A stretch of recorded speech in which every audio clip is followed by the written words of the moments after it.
Welcome to the program agenda. I'm your host, Cito Beltran, and I am just plugging everything in here. But good morning to all of you and happy weekend. This week is undoubtedly one of those fast weeks.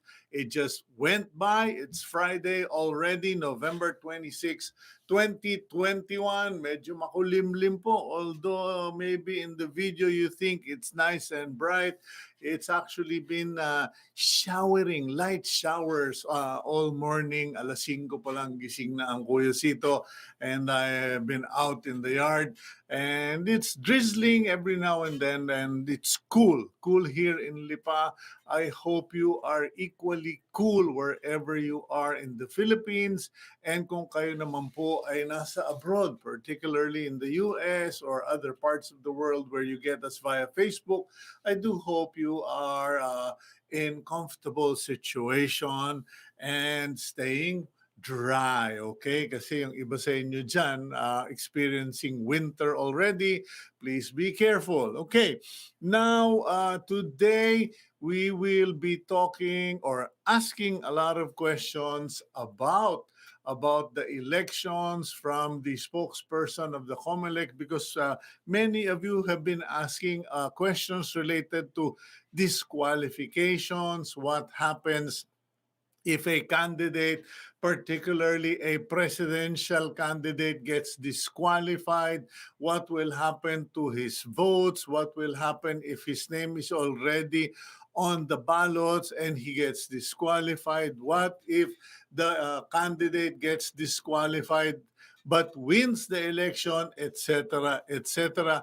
We will be speaking with the spokesperson of the Comelec, none other than Comelec spokesperson James Jimenez, and we will find out many of those things from him. And syempre, kamustahin din natin si Sir James because you may all have been viewing when I discovered by accident that he has been undergoing dialysis. So please include James Jimenez in your prayer na lumakas siya, gumaling pa siya because the Comelec really needs James Jimenez in the forefront of all the questions. Medyo mabigat po yung trabaho ni Mr. Jimenez. Okay, but before we do anything, let's go to our daily starter.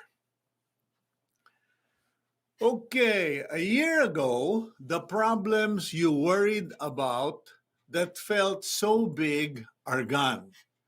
Hey, most of them didn't even get as bad as you thought they would. You handled it. You made it through. Here you are. Celebrate that. Now direct your worries today into dreams and goals for tomorrow. I picked this up from the Facebook posts of Power of Positivity. And bagamat mahaba, I decided that it was worthwhile mentioning or starting the day with this message because if you really look back, which we did last night when we came across it, my wife and I asked ourselves, what were the problems that confronted us in this year 2020? What were the concerns? And inisa-isa namin, we went through them one by one. Our daughter who was in Holland got COVID and we were really worried and felt so helpless, but we prayed. And by God's mercy and miracle, she was asymptomatic.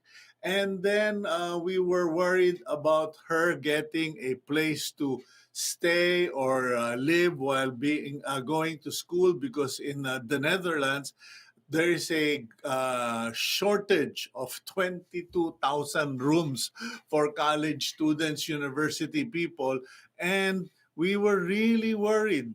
In fact, we started early in our search for a place for our daughter. And again, we prayed, and by God's grace, she found, along with her batchmates, a house that they were all able to rent and lock a contract for 2 years. So, malhaba-haba yon. We also worried about COVID-19, the Delta variant. And we prayed for God's protection, and we observed health protocols. We got our vaccinations, And by God's grace and mercy, we did not contract COVID 19, and none of the people in our immediate circle were also infected by COVID 19. In other words, many of the things we worried about or were concerned about never happened or were prevented by prayer and by actively being careful or doing certain things. So, yun po, no, our daily starter today is a reminder that what we worried about in the past year, the big things, oftentimes they don't happen. And when they do, they are not as bad as we thought. And even in the bad situations, we are able to recover, whether it is the death of a loved one. When my mother, my beloved mother, Marita, passed away many years ago, several, 3, 4 years ago, it was one of my greatest fears. And yet, surprisingly, by God's grace again, prayer, we were able to just move on, and it doesn't even feel like she passed away. I just kind of think she's around. So I just want to remind you of this as you go into the weekend. If you are worried about something, if you are concerned about something, just read what we have posted here and pray. Okay, that's our daily starter for today. And the time is 8:06. 8:06. Let's go now to the front page of the Philippine Star. Very interesting headline. China to the Philippines. Remove ship from Ayungin. Beijing claims Manila commitment. Ito po, hindi natin alam kung nang iintriga yung spokesperson, yung Interior Ministry spokesperson ng China, but the spokesperson of China demanded or declared that the Philippines should remove BRP Sierra Madre from the Ayungin Shoal because Manila has a commitment or made a commitment to do so. The spokesman further added that the Chinese Coast Guard were within their rights to patrol the area and that they only allowed the resupply of 2 supply boats to go to the BRP Sierra Madre as an act of humanitarian consideration. Okay?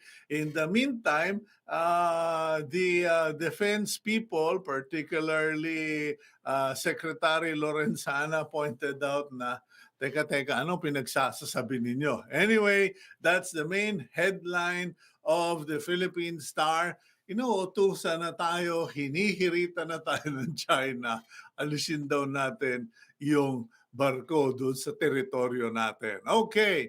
On the top of the Philippine Star, vaccines cut COVID transmission by 40%. That's a statement from the World Health Organization. Now, why is this or what is this about? It is actually a warning of the World Health Organization to many people who have already started acting like everything is back to pre-pandemic normal situation where they want to discard the wearing of masks and not observe social distancing. The WHO pointed out that the vaccines will cut COVID transmission by 40%. That is the conservative, safe estimate. Beyond that, what really helps prevent COVID, aside from the vaccination, is our wearing of masks, our observing social distancing, our doing the necessary health protocols. Huwag po kayong masyadong bibilib or don't try to convince yourself that you are COVID proof because you are not, even if you have been vaccinated. Vaccines help reduce the transmission, it does not fully prevent infection. Okay. And further down, the Department of Agriculture, in a virtual meeting announcement, Secretary William Dar stated there is no need yet for price ceiling on pork. Okay, kasi namo-monitor daw nila, nako-control daw nila, and they continue to monitor the prices of pork in the market throughout the country, and based on historical data, the prices have not yet met the point that we have to introduce controls. Yan po, while the secretary was saying that, the pork producers are all lamenting the fact that the market is flooded with imported pork. Okay, ayan po, no? I recently got data and we were hoping to get a representative from the pork producers group because the DA said that by allowing importation, the prices would go down. What seems to have happened is the importation did not bring down the prices radically. In fact, it became very profitable for importers and very damaging to pork producers. Okay, let's go back to the other news on the right side of the front of the header. COVID under control? Not yet, says DOH. Okay, because recently there were hints, suggestions, or statements that led people to believe na baka, maybe the government can declare that the COVID pandemic in the Philippines is under control. However, Undersecretary Maria Rosario Vergere, spokesperson for the DOH, qualified that situation and said, while there has been vast improvements, a lot of things have still to be done, still have to be checked and evaluated before they can even consider declaring COVID in the Philippines under control. Because for all purposes, COVID has never been under control in any country on a long-term basis. Even New Zealand, who once was so proud of being in control, suffered a setback, and now they are also trying to get everyone vaccinated, etc. So, in the Philippines, hindi pa under control ang COVID. Okay. Now, let's go further. Active cases. The new active cases yesterday was good news because it went below the 1,000 mark. It was 975 only. The number of deaths as of November 25 still remains triple digit, 193. Total number of Filipinos dying from COVID, 47,875. 125 na laang 48,000 na tayo. So please, be careful because COVID kills and it really hurts in the heart and in the pocket. Okay, let's now go to the other news. Okay, moderate risk for Philippines in Defense Corruption Index. The Philippines is at the moderate risk level regarding corruption in defense and security institutions, according to a report released by London-based Transparency International. The country scored 55 out of 100 in TI Defense and Security's Government Defense Integrity Index, which assesses the quality of institutional controls to manage the risk of corruption in defense and security. In other words, as far as the defense and ano ba tawag nila as far as yung corruption dyan sa defense and security ng Pilipinas, yung corruption kumbaga pangkaraniwan, moderate, normal, pangkaraniwan. It is average by all standards, by global standards. So it's not bad, it is not ideal. Kumbaga, na ain't bad, ain't good. Okay. Let's go. Yang, okay? Yang asked Supreme Court to nullify Senate arrest orders. Okay. The former presidential economic advisor, Michael Yang, through his lawyer yesterday, asked the Supreme Court to order the Senate Blue Ribbon Committee to revoke the 2 arrest orders and lookout bulletin issued against him in connection with the multi-billion peso medical supplies purchased from Pharmaceutical Corporation. Okay, yan po si Michael Yang Hong Ming. Now, I can almost predict what the Supreme Court will say. Excuse me, we have separation of powers and they have their power, their constitutionally mandated authority, just like we do, and we cannot interfere in the way they do things. Okay. And next up, voters urged reject China puppet candidates. Okay. Nag-issue po ng statement yung mga experts like maritime law expert J. Batong Bakal, pointing out candidates who are puppets of Beijing should not be elected to office, warning that the West Philippine Sea will not survive another 6 years of the pro-China policy that the Duterte administration initiated.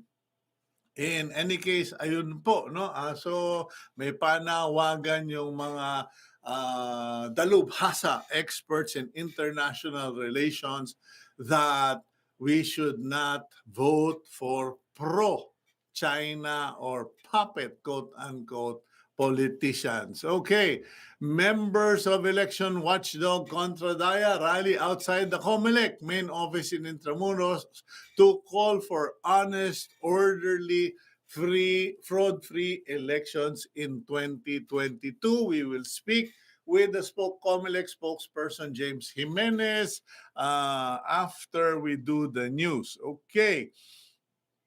Let's go to, okay, itong isang balitan to na I kind of got confused. Meta, Comelec join hands for digital literacy campaign. And I said, who's this Meta?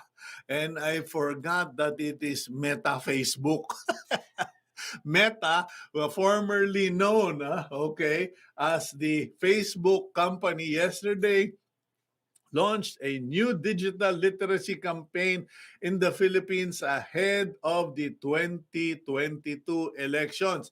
They partnered with the Comelec and civil society group Legal Network for Truthful Elections for BYE's and Teka Moment campaign, which aims to remind people to pause and think critically before sharing information online. Okay, so that's a good step on the part of Meta, the Facebook company, and we applaud that, but we also want to remind them, and tingnan din po ninyo, look at the advertisements, plugs, and whatever materials that land in your paper, or in your pages of Facebook, Meta Facebook, kasi sa inyo rin nagsimula yung mga problema in the past years. Okay, anything else? I think we've got it all covered. Okay, balita pala yun. Akala ko advertisement. Bagsakan supporting Filipino products from 26 to 13 November. Okay. Sandali, alam ko. Advertisement yan, Arvic. Ba't mo pinababasa sa akin yan? Anyway, gising-gising, okay? I think our executive producer is really run down. But anyway, tao lang po. Okay, let's now go to the program proper, and it's 8:20. Let's bring in, okay, our guest, resource person, none other than attorney pala siya. Attorney with a law degree and has been serving the National Commission Commission on Election for 17 years. And okay, we have with us none other than James Jimenez, Comelec spokesperson. Good morning. James, good morning. Attorney ka pala? Hindi Hindi ko ho. alam. No, I'm not. I'm not. Ganon. I just Oh. have a law degree, but I'm not a lawyer. Oh, okay. Good to be corrected because, when I saw you have a law degree, I mistakenly assumed if you have a law degree, then you must have pursued becoming a lawyer. But even with a law degree, unless you take the bar, you're not a lawyer. Is that the reason? That's right. That's right. Okay. Kasi may mga kilala ko, nag-medicine, hindi naman nag-doktor. Totoo po yan. So anyway, how are you first and foremost? Okay, I don't want to trespass into your private life, my friend, but It's okay. last time you and I talked, I saw that catheter over your shoulder, and you shared that you are undergoing dialysis now. How are you? I'm all right, sir. I'm all right. I'm handling it pretty well, I think. And my doctors are pretty happy with my progress. Okay, but isn't that difficult? Because, I mean, I don't think a lot of people fully appreciate how difficult your job is. It's very stressful, very demanding. You do not keep regular hours. Kung minsan, No. ako, at least once, tumawag ako sa'yo, gabi na, weekend pa yata, kasi hindi ko ma-solve yung question. But what about the demands of work? Isn't it a bad mix for a guy undergoing dialysis? Well, I think I've been fortunate that my particular condition isn't that tiring. It isn't that difficult to manage. No, I just Mhm. have a little problem with some of my spare parts, I should say. Mhm. But otherwise, I'm able to keep up with the demands of work. In fact, as you said, things are getting even more irregular now as we get closer to the elections. And we have a very active press corps in the Comelec, and they keep me on my toes. So yeah, I tend to lose myself in my work, and I have Yeah. doctors who are able to keep me grounded also in terms of treatments and being safe and being careful. Okay, now, how is it in terms of being, pasensya na, no, kasi it's a journalist in me. I was always wondering, what is it like for guys like James Jimenez working for a government constitutional mandated institution? Kayo ba properly covered ba kayo with insurance? Do you have medical support for this kind of things? Well, we have PhilHealth, my Oh PhilHealth boy. coverage, Okay. uh, and if needed, we can ask for medical support from our agency. Mhm. But so far, that hasn't been necessary, naman. Okay. Well, I won't trespass any further because I can Fine, already sir. see your discomfort. Pero alam mo, I also don't want people to think that you are having a walk in the park, and Mhm. they should be more appreciative of the efforts that you put into this work given your medical challenge. Anyway, Thank you, sir. let's go to the situation on hand, Okay. James. There first, let me give you a chance to make any announcements, updates, which may be important for the COMELEC bago tayo magtanungan at magkulitan. Well, yes, sir. It's actually good timing because yesterday we promulgated the resolution governing campaign rules. So we do have new campaign guidelines out now, together with the resolutions on the Fair Elections Act, which is to Mhm. say the rules on broadcast advertising, as well as the rules on the gun ban. I mean, the actual name of the resolution is kind of it's like a mouthful, but it all boils down to the gun ban. And Mhm. these are the things that are going to be discussed by the Comelec in public over the next couple of weeks as we endeavor to make everyone understand what the rules are, how politicians are supposed to abide by those rules, and what impact they will have on everyone's access to information. One of the things that we're worried about, kasi Sir Cito, is the limitations on in-person campaigning and how that will affect the ability of our voters to access information about the candidates. So Mhm. yeah, but those things are covered under the campaign rules, the Fair Elections Act, and of course the gun ban will be very very critical for a lot of people, not just people who actually carry guns, but also for importers of chemicals that might conceivably go to the production of ordnance or explosives. So marami Okay. po, marami tayong upcoming. Okay. Now, on a quick, just for perspective, how many pages are the new campaign rules and regulations? Kasi uh, I can imagine na baka kailangan mo ng reviewer just to go through them. Actually, yeah, medyo makapal sir, no? We're I think all told we are looking at more than 50 pages of long bond paper. And that's pretty dense because you're talking about legal language, right? Mm-hmm. It's not written for ordinary for casual readers. So what we're doing right now, my office, what we're doing right now is we're trying to present these things in more laymanized language, no? Just to make it easier to understand for people who are casual readers of the law, not necessarily lawyers or election professionals. Okay, but can you give us a run through? Is it possible to get a Yeah, run through of what the rules are going to be like? yeah, no problem. The biggest thing really is the creation of what we call the Comelec Campaign Committee. The Comelec Campaign Committee is a multi-level committee, right? It exists at the national level, and then exists also at the regional and city levels. These Comelec Campaign Committees or CCCs are tasked with establishing levels of category levels is what we call them, um, in a specific locality. These category levels correspond with the alert levels used by IATF with the corresponding meaning. So, for example, alert level 1 would be normal, basically no problems, very minimal restrictions, and all the way up the spectrum to level 5, which is the strictest alert level. So we have a corresponding calibration of the campaign environment that will allow us to determine in that locality, in that municipality, what sort of restrictions will be in place for in-person campaigning. Just as an Mm-hmm. example, if you have level 1, for example, then you can hold a rally that's up to 70% of the capacity of the venue.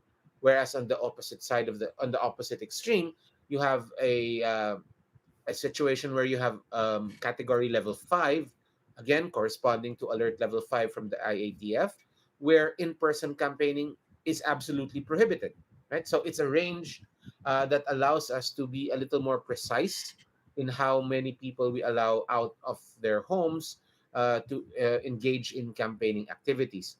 At the same time, for the first time since a long time, the COMELEC will be issuing permits for rallies. Mm-hmm. In the past, physical rallies could needed only to get a permit from the local government unit, because the local government unit, of course, is the one with jurisdiction over public spaces. So if you needed to have a rally, then you'd have to go through them for a permit. But now you'd have to go through us as well. You'd have to inform the local COMELEC and the local CCC, that's the COMELEC Campaign Committee, that you intend to hold a rally in so and so place under so and so conditions. This will allow Comelec to monitor your compliance with some of the minimum health protocols, such as the requirement for a venue to have a stated capacity that you do not exceed. Another example would be that the venue should have adequate ventilation. So we will have all of these requirements for people before they are able to hold these rallies, especially if the rallies are indoors or in closed spaces, right?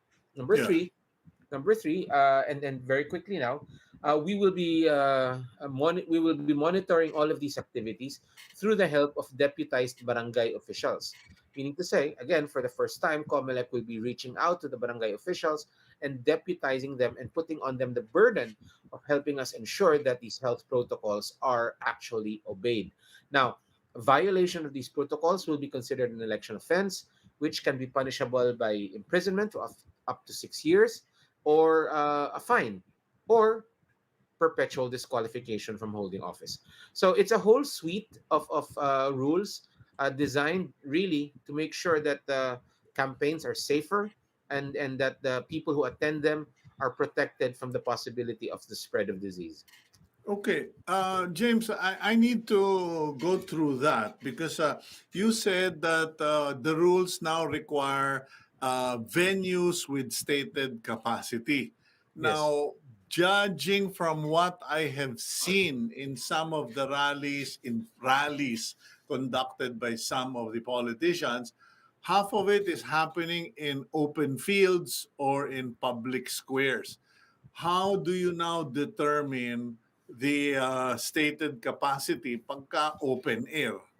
yeah. The PNP po, PNP normally has a measuring tool that allows us to estimate how many people can fit inside any space, regardless of if it's indoors or outdoors, or if it's outside. In fact, Mhm. even if even if a venue is outside, the mere existence of a perimeter fence will allow us to estimate very accurately, I think, the capacity of that place. So we will be working in tandem with the PNP and other authorities to make sure that we have this information and that it is applied to the organizing of the event.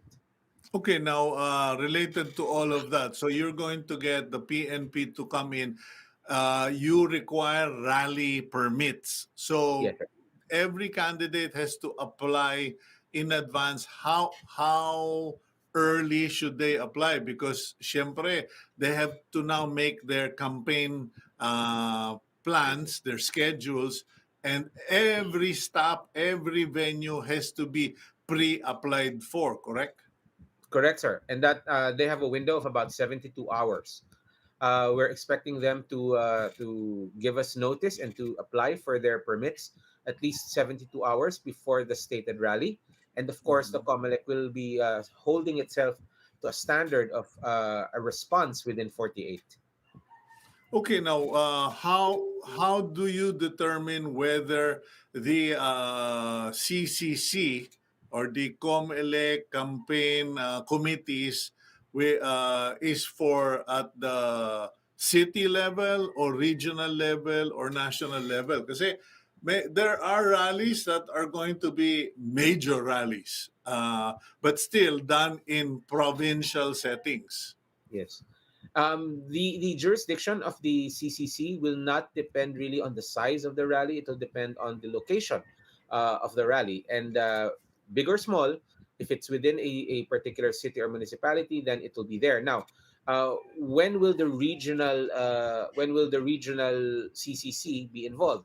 When you have rallies that cross provincial lines, then you'll be able to go through the regional CCC for their permission. No, again, it's probably a bit of a redundancy, Mhm. but it's very necessary to have that sort of control over these rallies. But does the COMELEC have enough? I know that you have the power to deputize. You've already made that clear with the barangays. But on the CCC aspect, do you have enough personnel to do that? Because I was always given the impression that you guys are really down to the bone lean in terms of That's personnel. right. That's right. That's right. But the CCC is a multi-agency committee, sir. Mm. So it's not just us. Of course, the head will be the Comelec officer in that area, but it will be a multi-agency committee. So we will draw membership from other government institutions in the area. Okay, I'm sure that those who are watching us at the barangay level have their ears peaking because, okay, de-deputize nyo kami. May sweldo ba? Wala. Aray Wala pong ko. sweldo yan. Government, Aray ano yan? ko. Serbisyo sa bayan yan. Okay, so they cannot say no. They cannot say no. Yes, sir. Okay, well, mabuti na yung malinaw. Walang sweldo, barangay officials and tanods are not going to be paid for monitoring political rallies, etc. Now, how do you safeguard or prevent a situation in the LGU level? No, because in past elections, it has been an issue where a mayor will hold rallies and no problem, but when his opponents want to hold rallies, all sorts of restrictions and encumbrances are thrown at those applicants. Now, who will decide whether a candidate may or may not have a rally? Kasi you mentioned they need to ask the LGU, but they also Right, need to ask the COMELEC. Who right. takes precedence? Is it the COMELEC now in charge or is it equal? Well, in the ordinary course of things, Kuya Cito, it's the LGU that gives the permit to rally. Ang sa amin is we give the permission to rally upon proof of their compliance with health protocol. So it would seem that precedence would be accorded to the LGU. But here's the thing: the LGU has a very limited power in terms of denying requests for permit to rally. Ang permit to rally should be given except this is where they're able to deny it, except where another permit has been granted for the same place and the same at the same time for the same purpose. So for Mm. example, na gusto ko mag-rally sa kalye dito sa harapan ng ng office, pag may nag-rally na pag may naka-permit na diyan for the same day, same time, hindi na ako pwedeng pagbigyan because I'd Mm. be overlapping that, no? And even then, even when they are denied permission to rally, the parties have recourse to the COMELEC, and the COMELEC can then compel the LGU, again subject to the rule on what is allowable, what is an allowable reason for denial, to actually grant the request for a rally permit.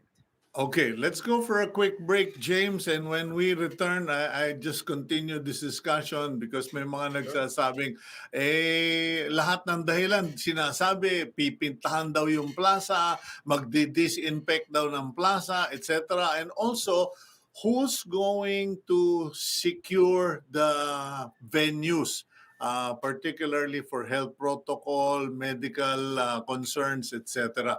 We'll be right back here on Agenda.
Welcome back to the program agenda, and with us is Comelec spokesperson James Jimenez.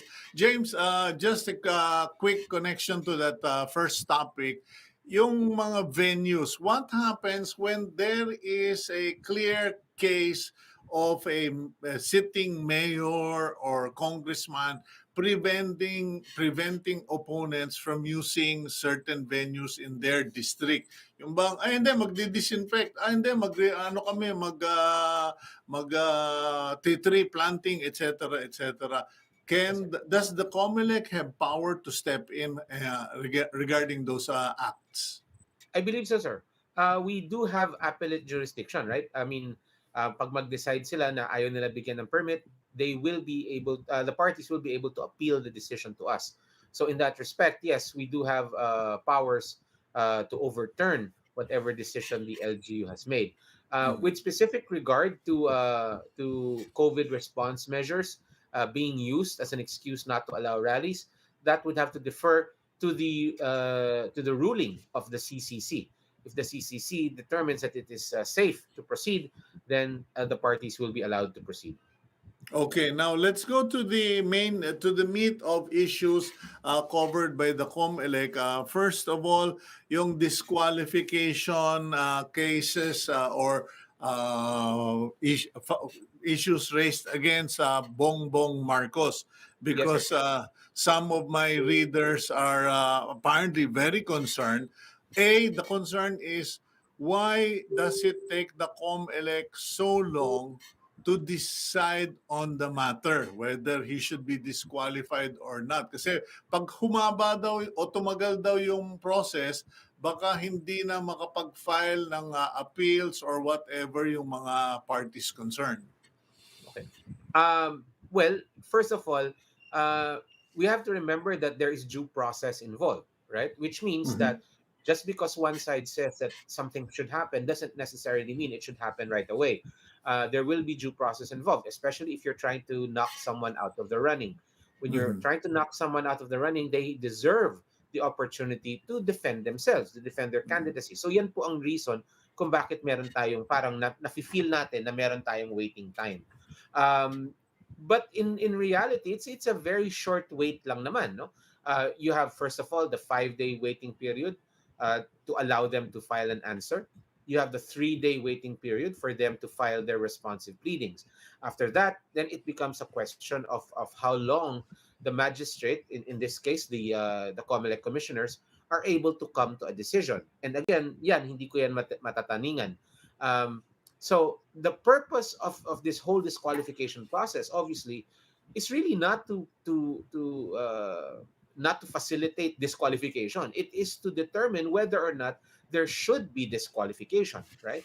And if you're looking at it from that point of view, if you're looking at it from the point of view of deciding whether or not a citizen who would otherwise be qualified should be denied his right to run for office, then you have to be more careful, right? You have to be more mindful of what you do to make sure that you're not acting arbitrarily. That's why the commissioners, of course, are very I don't know, very careful about making sure that these times are given to both parties. Did I hear you right, James, when you said we are talking about whether or not the candidate should be disqualified and not yet about disqualifying?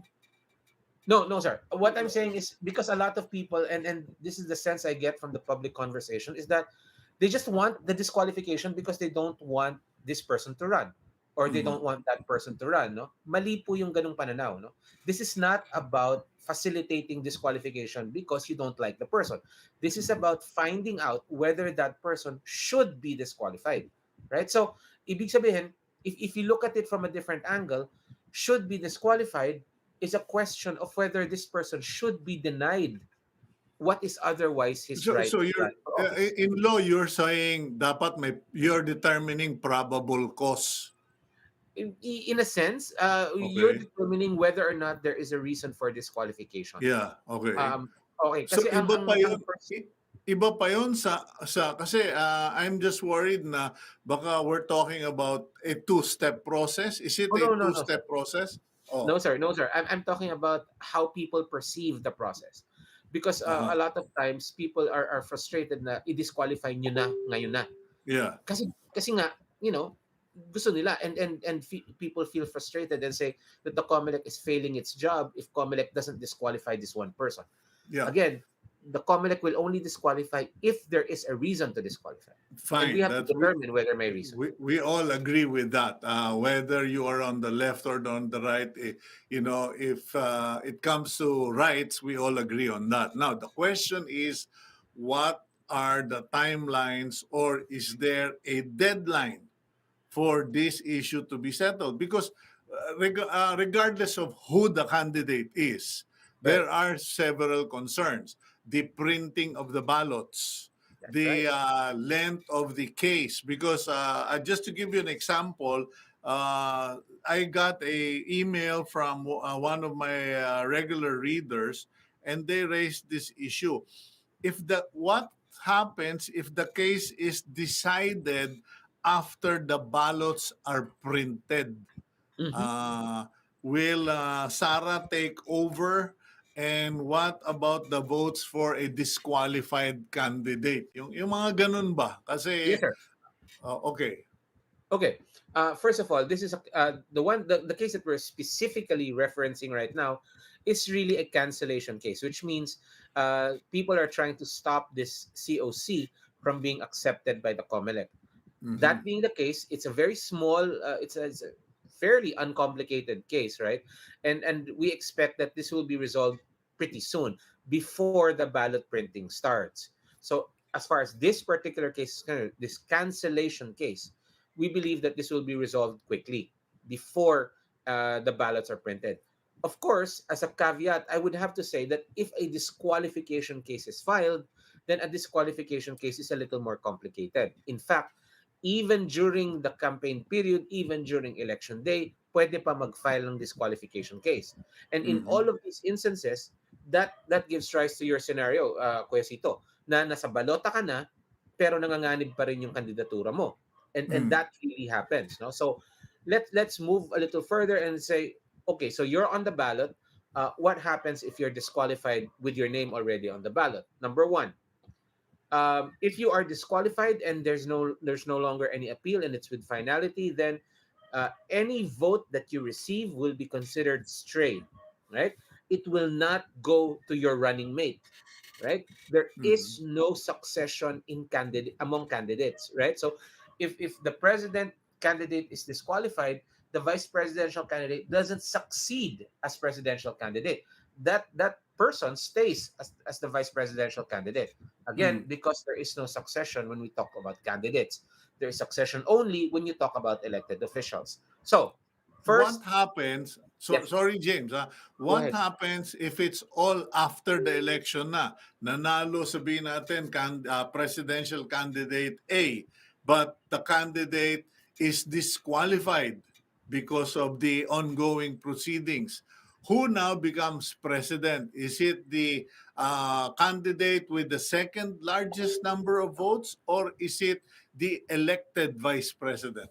Um, uh, the jurisprudence indicates that it would be the constitutional successor, right? So it's the elected vice president, not the second placer, right? There is some jurisprudence that would result in a different outcome. For example, if I'm not mistaken, a ruling that the COC was void ab initio, that it Yeah. was never filed, then there is a possibility there that the votes received will be considered stray. Therefore, the winner will be the second placer. But that has to be ruled on through jurisprudence po, no? But in the general course of things, it would be the elected successor, which meaning to say, if you're talking about a vice president that's been removed from office, then it should be the vice president. Okay, let's go back to that. Okay, because you were saying earlier, or I seem to have picked up that there are two cases here.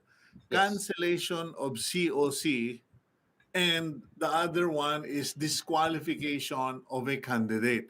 that's right, What's sir. the difference? Because sa isip naming ordinaryong mamamayan, Pareho eh, lang. na-cancel ang COC mo, di pareho lang yan. Anong disqualify? Pag na-cancel, you don't exist. That's right. Tama po yan. Pag na-cancel, you don't exist, no, as a candidate. Ano bang ibig Mhm. sabihin ng cancellation? Ibig sabihin ng cancellation, papawalang bisa yung COC. Meaning to say, it will be as if the COC wasn't filed at all, right? And the Mhm. main difference between cancellation and disqualification is that for cancellation, there is only one ground. There's only one allowed reason for disqualification, and that's material misrepresentation in the COC. Yan po yung kaso ngayon na pinag-uusapan natin, no? Kasi Mhm. ayon dun sa petitioners, merong sinabi doon sa COC na hindi totoo. And therefore, if it's a material misrepresentation, material meaning to say kung talagang hindi nga totoo 'yon, then hindi ka talaga magka-qualify to run for office, Can then it be as cancellation 'yan. basic as uh, 65 ka, sinabi mo 50 ka? Hindi ho, because ano 'yan, qualified ano pa rin siya, pasok pa rin siya doon sa minimum age ng president. So it would not Mhm. materially affect the candidacy, no? It must change the circumstances of the running. So kunwari, sinabi mo If you sinabi are that kunwari, you are of good moral character, nandoon ba yun ayan, sa mas lalo na 'yan. COC? Mas lalo na 'yan. Good Oo. moral character is a little difficult to ano no, to quantify. Pero is that in Everyone the says. COC? Wala po. It has Okay.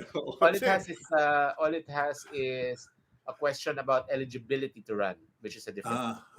okay. Pero as far as all of that is concerned, tumbukin na natin. No? Let's address address the elephant in the rooms, as they say. No, in the Marcos issue, it is the claim that he was found guilty and ano ba, Yes. sentenced ba? Yeah. Uh, Ang word po dun sa question is that you have been convicted for a crime that would result in your disqualification, basically. Ganun. mm, mm. And that's the crux of the contention, no? Ang sinasabi nila, because no one denies that he was convicted at some point, right? For failing to file an income tax. Now, on one side, people are arguing that that should be enough to disqualify him. On the other, people are saying that no, the law is pretty specific. So, yun po yung pinag-uusapan. Yun ang pag-uusapan diyan sa kaso na yan. Ano ba talaga ang status ng batas pagdating sa issue na ganyan? Okay, but is the Comelec under pressure or required by law to arrive at a determination under a set number of days or months? Kasi alam No, sir. mo, James, pag lawyers na ang pinag-usapan, pupunta na lahat yan to the Supreme Court, to the Constitution, to the Tax Court. Let's bring in all the material witnesses of that case. Baka pati yung patay, pabubuhay. Eh, tapos na yung Ah, election natin. tama naman po kayo, but as far as the COMELEC is concerned, wala po kaming deadline. Pero pag nagdesisyon na ang COMELEC, yun na yun. Yun na susundin ng COMELEC, right? If there is an appeal, then we continue with our decision until we are overturned. Which means, talaga magtutuloy po tayo. So if we decide, for example, that a candidate should not be disqualified, then that candidate remains on the ballot until the Supreme Court says otherwise. So assuming that, let's say, Bongbong Marcos actually wins as president, his case is not yet settled, it can malinger or it can carry on within the Comelec chambers until you so decide. And then if that is still not satisfactory, it can go to the Court of Appeals or directly to the Supreme Court? Supreme Court, sir. Supreme Court. And remember, until there is a final judgment, one way or the other, then the initial ruling by the COMELEC stands. Yeah, but doesn't and please forgive me, no, I don't want Yeah. to disparage or insult the Comelec, but isn't this bad in terms of image of the Comelec, or isn't the Comelec guilty of not fulfilling its mandate if it fails to address this question before the elections are held? Well, I would say yes, which puts pressure on the COMELEC to decide expeditiously, di ba? Dapat Mhm. bilisan ng COMELEC. Pero Mhm. hindi rin kasi pwedeng tanggalin yung responsibility ng COMELEC to decide judiciously naman. Na dapat tama naman yung desisyon. Mhm. And tama, hindi pwedeng madaliin 'yan, no? Again, that would be the burden of the COMELEC magistrates in this case, no? Sila yung mga huwes. So yun yung burden sa kanila to come up with the decision, the correct decision as quickly as possible, taking into consideration all of the different events that are still to happen during this election cycle. And napakahalaga po yung sinasabi ninyo na baka umabot tayo sa kampanya, pinag-uusapan pa rin ito. Again, that's unlikely with a cancellation case, but with a disqualification case, that's a different story. The thing with disqualification po kasi is you can file it at any time, right? And Yeah. so tutuloy-tuloy lang yung kandidato kahit na filean siya ng disqualification case, Does tutuloy-tuloy lang siya does hanggang sa madesisyonan. Does it follow, James, that if the cancellation case is deemed invalid by the COMELEC, kumbaga sabihin ng COMELEC, sorry, pero walang batayan yung cancellation na yan, does it follow that it can no longer be the basis for a disqualification? We're talking about, having been convicted.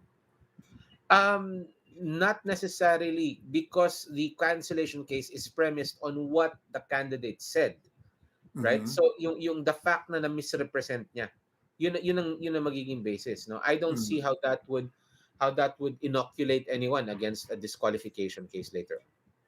Yeah, but can it be used? Kasi nagdesisyon na yung COMELEC na walang kaso. Uh, Assuming they do. yeah. Well, anyone can file naman po anything, eh, 'di ba? I cannot predict how the COMELEC will rule on a repetition of the same ground, no? Na sinabi mo lang in a different way. Mhm. So they can still allege it, but I really can't predict how the COMELEC will rule in Okay. that case. Last question, James, and really thank you for giving us an education this morning. My last question would be, can you think of any similar case in the past, and how long it took the COMELEC and bank in that administration to address the matter? Because syempre hindi natin alam kung ano ito, pioneering incident to, or it's just normal in every presidential election. I would say it's normal in every election, sir. I haven't seen this happen at the level of the president, but I've seen it happen as high up as senator, where we've had cancellation cases against senatorial candidates that were resolved before the start of ballot printing. Mhm. But not anything that dragged on until after the elections and okay, what happens if, let's say, may kaso ka pa rin as a candidate? Will the COMELEC proclaim you as an official winner or not? Yes, sir. The COMELEC will proclaim kahit na may pending case. Why? Because the pending case simply means that someone is complaining against you. It doesn't equate to a conviction or a final judgment. So, uh, presumption of innocence and all of that, due process also, pwede kang i-proclaim. Yeah, but even if the COMELEC itself has not decided on the case, they will Yes. go on and proclaim. Parang bang, di ba parang contradictory yun? Parang hindi mo pa dinesisyonan yung kaso, tinaas mo na yung kamay nung kandidato. Hindi po, kasi pwede naman siya matanggal afterwards, eh, no? And imagine what would happen if the reverse were true. What if COMELEC were to suspend all proclamations until the cases are resolved? You know that even if the COMELEC rules on it, that the case will continue to a different forum. So, walang mananalo sa election, walang matatapos na halalan, right? So, that's the balancing act that needs to be done by the COMELEC every time there's a case.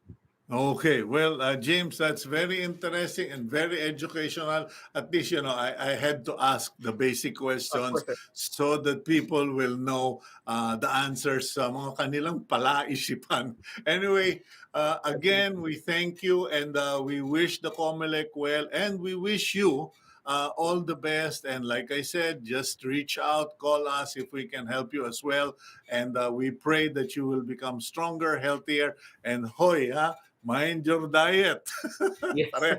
pareho na tayong mind your Mm, diet. Thank you very yes, much, po. James Thank Jimenez. you, sir. Bye-bye. Okay, that's Mr. James Jimenez, spokesperson of the Comelec, and I now leave you for the week's blessing. Blessed is the man who fears the Lord, who finds great delight in his commands. His children will be mighty in the land.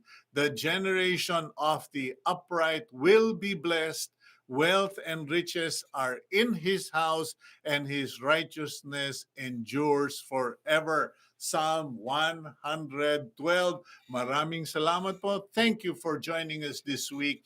Thank you for your prayers for me, my sister, and our family. And we pray that you would have a great week and keep praying, keep believing, and we'll be together next week, God willing. Please keep it here on One News PH.